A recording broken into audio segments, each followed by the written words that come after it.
साना अब चाहिँ नुनु गर्नुपर्छ ल। हामीले धेरै बेर गफ गऱ्यौँ कि अब चाहिँ नुनु गर्नुपर्छ। आउनु त मेरो बाबा आऊ नुनु गर्न जाने हो।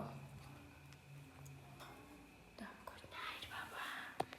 Good night. सानो चाहिँ सुत्ने बेला मात्रै हो यहाँ बस्ने नभए फोन हेर्दैछ साना। आजलाई भयो है बाबा फोन पनि हेर्ने भयो कार्यक्रम सबै सक्यो। अब गुड नाइट। बिहानै धेरै डिस्टर्ब नगर ल म आफै आएर खोलिदिन्छु। तिमी धेरै मलाई बिहानै डिस्टर्ब नगर्नुहोस्। साना के चाहियो तिमीलाई? बाबा गुड नाइट। गुड नाइट साना। Good night.